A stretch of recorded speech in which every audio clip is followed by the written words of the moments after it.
No, go ahead. I'm fine. I can do this after. Are you sure? Yep. All right, we'll call this meeting to order. Roll call for the City Council meeting of Wednesday, March 2nd, 2016 at 9 a.m. Mr. Mursky, Mrs. Arrington, Mr. Brennan, Mr. Jones, Mr. Kwiatkowski, Mr. Winarski, Mr. Witherspoon. Please rise for a moment of silent meditation and Pledge of Allegiance.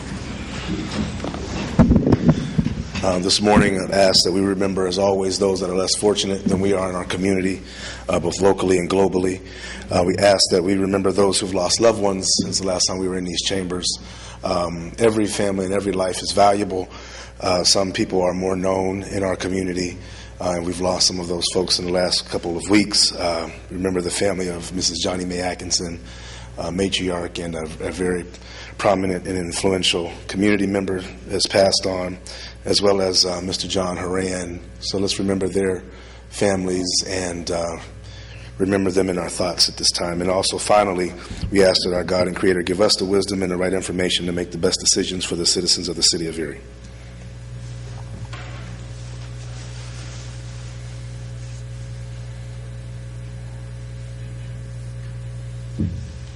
Pledge of Allegiance. I pledge allegiance to the flag of the United States of America and to the republic for which it stands, one nation, under God, indivisible, with liberty and justice for all.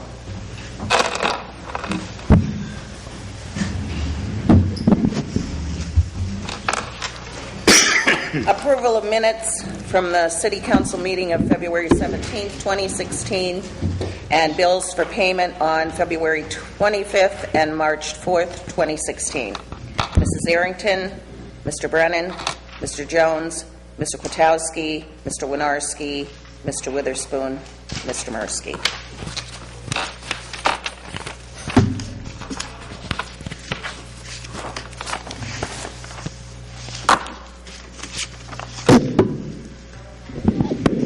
Oh, sorry. Any requests for repository sales?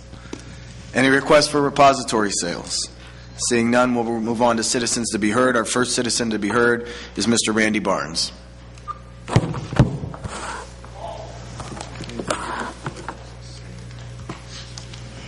Thank you, Council President, Council, Administration, guests. My name is Randy Barnes, 109 Walton Point. It's about people. You know, I had the unique opportunity of spending some time with Mr. John Horan 7-8 years ago, because he was really concerned when there was a proposal to put the world's largest tire incinerator on the east side, very close to some of the low-income housing that he had helped fill, and he was really concerned about those people. And he was concerned about those people because he cared about them. It wasn't about what they could do for him. He was more concerned about what he could do for them. And I think that's a good lesson we should all walk away today, is what we can do for those, not what those can do for us. It's about people. That's on the sign at the corner of Franklin and East Lake Road, right underneath the John Horan Garden Apartments. It's about people. Unlike some of the council members we have before us today, they're more about helping their friends that may not need help, but if they can help their friends, they feel they've done their job. And what I'm referring to, for those that may have forgotten, was it's coming up on 2 years ago that the city clerk that worked 47 years and earned a nice pension of $69,000 a year. There were some council members that thought that would be nice to give him a contract for $1,000 a month for the next 2 years after he retired. And so 4 council people voted on that, and the 3 council people that are here today that voted on that were councilpersons Witherspoon, Winarski, and Jones. Voted to give this man an extra $1,000 a month for 2 years once he retired with his lucrative pension that he earned. Well, we went on about 3 months before there was even a contract drawn up, so we would know what Mr. Clem was going to do for $1,000 a month. And in that contract, it said that Mr. Clem was going to oversee archiving of the records. Well, here, little beknownst to us that archiving the records meant calling Perillo Enterprises on Parade Street and having them come over and pick up the microfilm. For that, the citizens paid $1,000 a month. And that $1,000 a month contract will end up running out this July. So the citizens have paid $24,000 to have Mr. Clem call Perillo Enterprises, pick up the microfilm. And again, unlike some people in our community, it greatly disturbs me that council people would think that we can afford that kind of luxury to give their friend, Mr. Clem, $1,000 a month for 2 years for making a phone call. Oh yes, he did. He was going to advise council on matters if they needed his advice, like, for instance, the dog contract, where his advice was, yeah, you can vote against anything you want. And council people did spend several meetings talking about that and ignoring the paid professionals, the attorneys, the solicitors for Erie, ignoring their advice because Mr. Clem was being paid $1,000 a month to make a phone call. Now, anybody that can get $1,000 a month to make a phone call must be pretty darn sharp. And maybe that's why those 3 council people and several members on council took his advice and voted against the dog contract, against the advice of the solicitors. In the back of my mind, I wonder, why would these 3 council people, Jones, Witherspoon, and Winarski, feel the need to give this man $1,000 a month after earning a $69,000 a year pension? Well, that's the unanswered question. I don't know if that $1,000 a month got funneled back into as campaign contributions to some of those members. It's possible.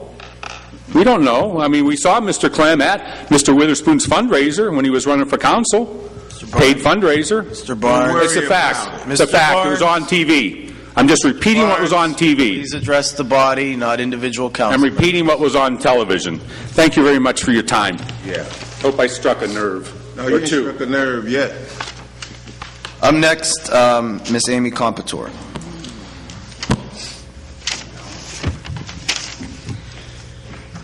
Good morning, Council. 913 State Street, apartment 903, 16501. I want to talk to you today about a couple of things. First, the meeting, Mike Tan had to reschedule, so I will be seeing him on March 4th. And we had very little communication this month, but we did more communications via Facebook and phone than anything. I want to bring up to you first about the buses. Our buses are our livelihood in the city here for our citizens. You know, a lot of times at the city legislative level, we love to talk about numbers. And the fact is that if the buses do not stay here in the city, people will not be able to earn a lot of their incomes. People won't be able to give back to their to their city taxes. We will have an immense amount of loss of income, loss of jobs, loss of people being able to be productive citizens just because they're not able to get to their jobs or to their loved ones, and have their lives just ruined by a controversy that should really be signifying unity. And if anything, you know, is dear loss for all of us, for those trusted public servants who died.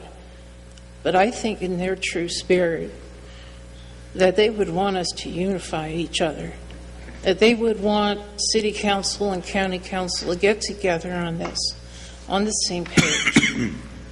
Yeah. I know you've done your best to act respectfully towards county council and the best you can. I've taken it up with the Federal Transit Administration. PennDOT and I contacted PennDOT and the FTA. The FTA and PennDOT about 2 weeks ago had EMTA as the topic of their discussion because of our failures here at the city level and county level to work together. Isn't that what it's all about, is working together? I wish we could. I sincerely do. You know, Mr. Horan was a really great advocate for our Section 8. We take a deep loss today in regards to that. And one thing that he always was advocating, he was somebody that even I could rely on from time to time. He wanted us to be a unified body.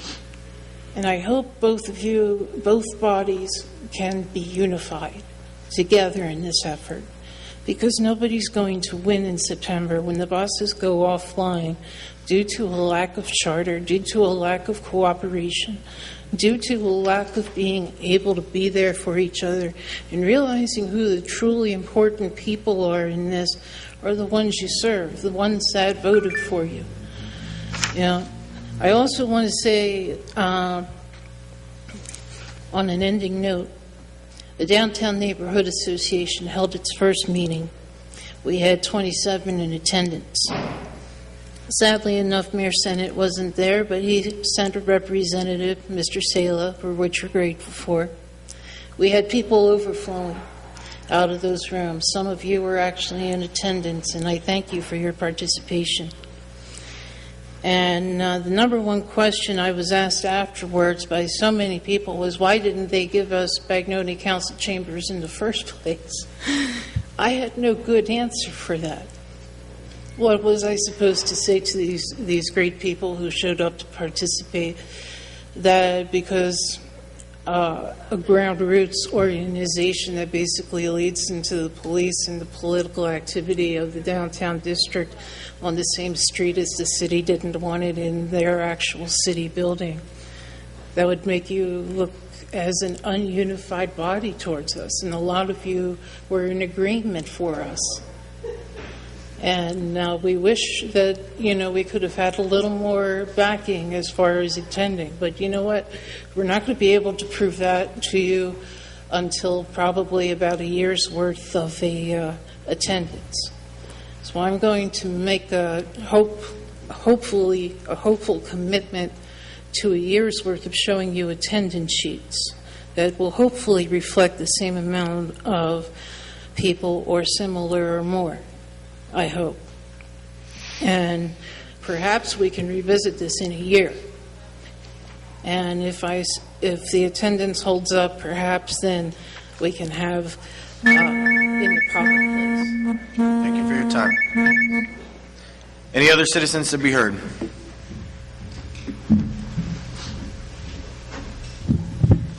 Richard Wagner, 42nd State. Government isn't working for those that are paying for it. And I'm one of the 60%ers in Erie that really feel that way. And we need to start taking into consideration the 60% that do make this city operate 100% of the time. Today, this morning in the Times, I read an editorial concerning Develop Erie and the 14-acre site at 12th and Green Garden, and the wonderful work that was done to get this property sold. A 14-acre site with many usable buildings was assessed at $1.7 million. Develop Erie sold the site for $375,000. What a bargain. Buy high, sell low will only make you financially out of control. That's not hard work.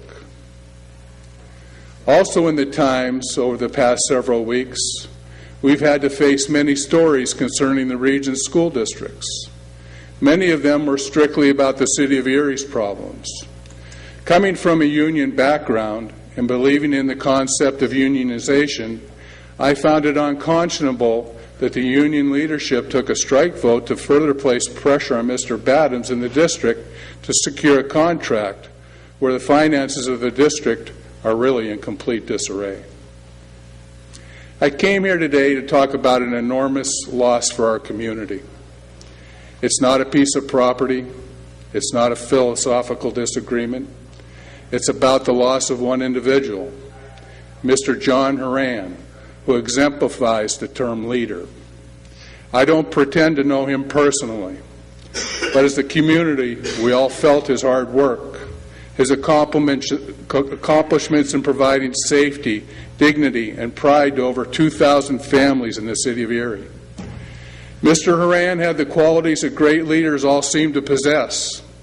I feel he could have chosen any endeavor and been successful at it.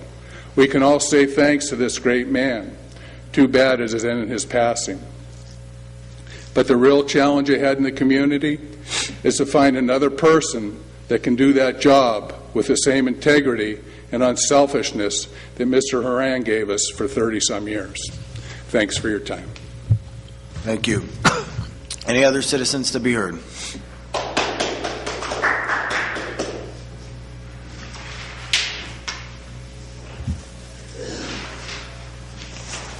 Morning, Council. My name is McDonald. My property is 19th and Reed.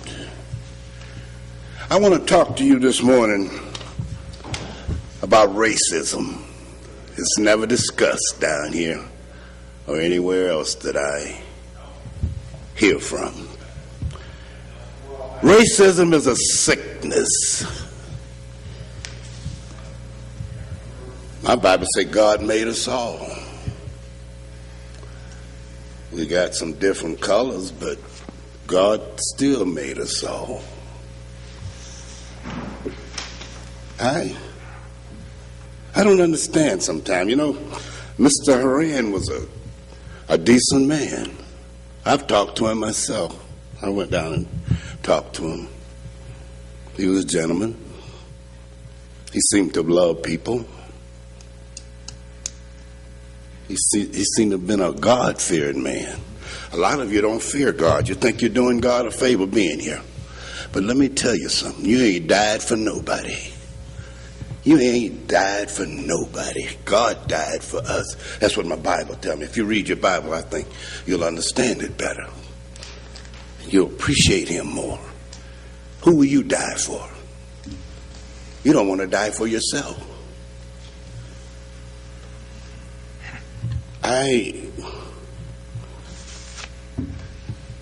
My mind is on this situation over here at this big church on 10th and Sassafras. Somebody stole a large amount of money from over there one time. Man and his wife. I know you all know about it. And wasn't nothing really done about it. They got, I don't know, so many years probation. Here's a woman now. I know white men have always been hard on black men, but I didn't know they was that hard on women too. But I think this guy went overboard. This year, Marshall Tessanini over at the federal building over there. He put some time on this woman. She did wrong. She did wrong. But there was no justice there. Those people that stole that money over there, they got probation. He gave this woman 2 years. A woman. He should have gave her probation. She didn't steal half the money that he stole, but look here, she did wrong. And you all do wrong, but you think you're doing right. But I'm going to tell you something. God will deal with you in his time. If he don't, he's a liar. And God don't lie. God don't lie. He going to deal with you. I promise you that. I'll be gone. I'm in the winter of my life. I don't have a lot of time left. But some of you have less time than I have because you're not doing right. What have you did for the citizens and the taxpayers of this town? Everything Joe asked you to do, you do. And more. You refinance bonds, which is wrong, because that's stretching it out. Oh, we're stretching it out. Yeah, but you're spending more money. Me and math ain't friendly, but I can figure that out. You got your priorities in the wrong place. You got to use your own mind. Don't let nobody else think for you. When you die, you going to hell for you. You're not going to hell for nobody else, because I don't see you going to heaven. because you're not doing right. 1 trillion wrongs don't make one right. You can take that any way you want. I know some of you don't want to hear my voice, but I don't care. I try to love you, but that's hard to do because you're not doing things to be loved. Some of you want to be the mayor, the next mayor. If you're not going to do no better than Joe doing, then I hope you don't get in office. I'm not down on you. You're down on yourselves. But God will straighten things out in His time. A lot of you are prejudiced against our president. He haven't did everything he said he could going to do, but he tried, and I give him credit for that. I thank you for your time. Thank you. Any other citizens to be heard? Seeing none, we'll continue on with the meeting. Ordinances for final passage. Council file number 15943, official ordinance number 5, 2016. An ordinance appropriating the sum of $15,000 from unappropriated and unanticipated revenue for the expenditure thereof. Contribution is from the Sisters of Mercy for the purchase of police equipment, fire prevention supplies, or equipment, and winter maintenance equipment. By Mr. Kwiatkowski, seconded by Mrs. Arrington, that Council File Bill number 5943, and now known as Official File Ordinance number 5, 2016, be finally passed by the City Council. Mrs. Arrington, Mr. Brennan, Mr. Jones, Mr. Kwiatkowski, Mr. Winarski, Mr. Witherspoon, Mr. Mursky. City Council passed Official File Ordinance number 5, 2016 by yeas 7, nays 0. Council File 15944, Ordinance 6 of 2016, an ordinance appropriating the sum of $200,000 in the City of Erie Capital Improvement Fund from anticipated and unappropriated fund balance. These funds were contributed by Gannon University for use by the Department of Public Safety. By Mr. Kwiatkowski, seconded by Mrs. Arrington, that Council File Bill number 5944, now known as Official File Ordinance number 6, 2016, be finally passed by the City Council. Mrs. Arrington, Mr. Brennan, Mr. Jones, Mr. Kwiatkowski, Mr. Winarski, Mr. Witherspoon, Mr. Mursky. City Council passed Official File Ordinance number 6 of 2016 by yeas 7, nays 0.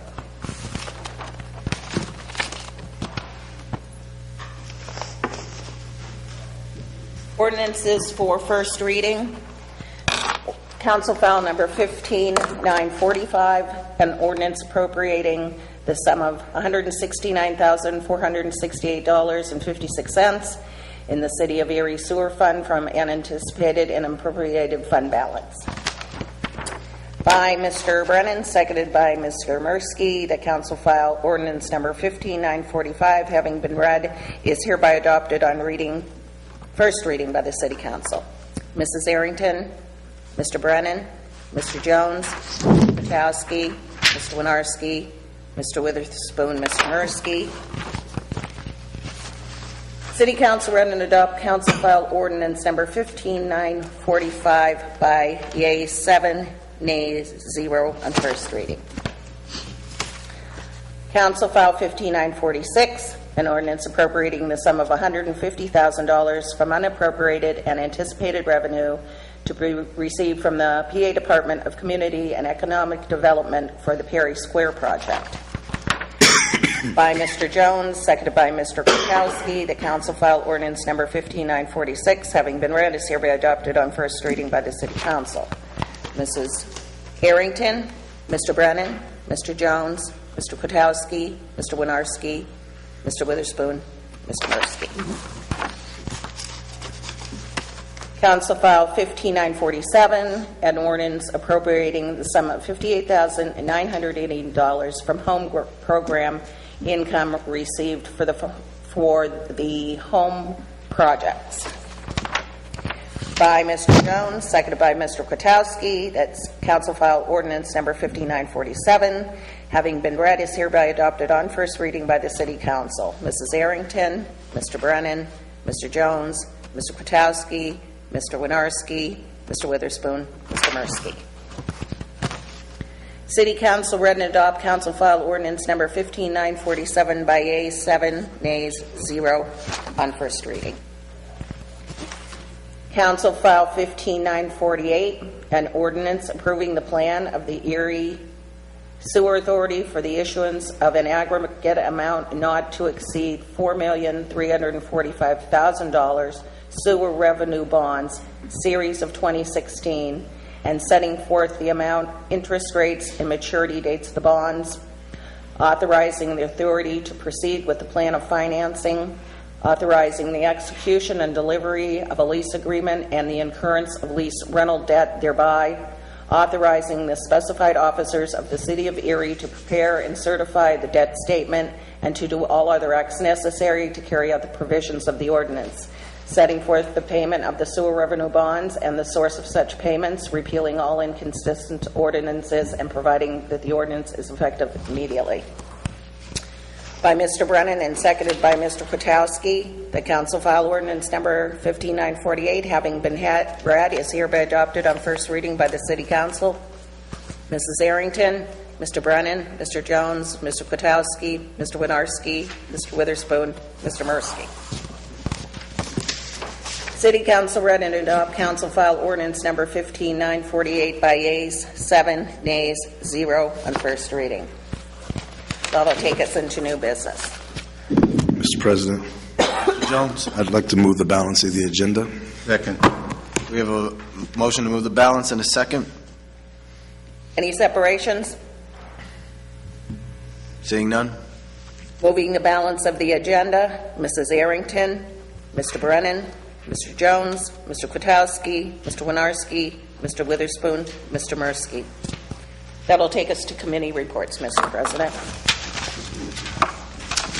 At this time, the council, if anyone would like to issue a quick committee report, what we'd like to do is make this as quick as possible so that we can go to the funeral for Mr. Haran and our colleague, Jessica Haran, former colleague Jessica Haran Kutzo's former father. Does anyone have anything pressing that they would like to report on from council?